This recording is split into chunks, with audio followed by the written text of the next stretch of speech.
ইয়াল্লাহ ইয়াল্লাহ এগৰাকী তৰুণ যুৱকৰ মৃতদেহ উদ্ধাৰ হৈছে ভয়ংকৰ মৃতদেহ উদ্ধাৰ হৈছে ইয়াল্লাহ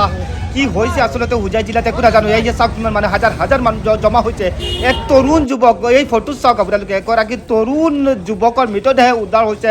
নীলবাগানত জুবেৰ আহমেদ নাম বুলি একাংশ স্থানীয় লোকে কৈছে যে জুবেৰ আহমেদ নাম 4 দিন পূৰ্বে ঘৰৰ পৰা নিখোজ হৈছিল হাজাৰ হাজাৰ শ্বেয়াৰ কৰক বন্ধুসকল কাৰণ হৈছে কি গড় হিচাপত হিচাপ কৰিলে প্ৰায় হুজাই জিলাত প্ৰায় প্ৰতিদিনে এটাকৈ মৃতদেহ উদ্ধাৰ হৈ আছে আপোনালোকক অনুৰোধ কৰিছোঁ শ্বেয়াৰ কৰক চাওক কিমান ভয়ংকৰ মৃতদেহ উদ্ধাৰ হৈছে নীলবাগান বজাৰৰ এখন ৰুমৰ পৰা মৃতদেহ জুবেৰ আহমেদ তৰুণ যুৱক 20-22 বছৰ বয়স হ'ব তৰুণ যুৱকৰ মৃতদেহ উদ্ধাৰ হৈছে আৰু চাঞ্চল্যৰ সৃষ্টি কৰিছে গোটেই হুজাই জিলাতে ইতিমধ্যে চাঞ্চল্যৰ সৃষ্টি কৰিছে যোৱা পৰহি এটি মৃতদেহ আপোনালোকে দেখিছিলে ৰাজপথত ছিটিকি পৰিছিল আজি আকৌ এটি ভয়ংকৰ মৃতদেহ উদ্ধাৰ হৈছে জুবেৰ আহমেদ নাম বুলি একাংশ স্থানীয় লোকে আমাক জানিবলৈ দিয়ে আমি স্থানীয় লোকৰ মন্তব্য শুনা লৈছোঁ প্লিজ শ্বেয়াৰ কৰি দিয়ক সকলোৱে যুৱকজনৰ নাম কি আছিলে জুবেৰ আহমদ লস্কৰ জুবেৰ ঘৰ গৈ নীলবাগানতে বহিছে বয়স কিমান হ'ব মোটামুটি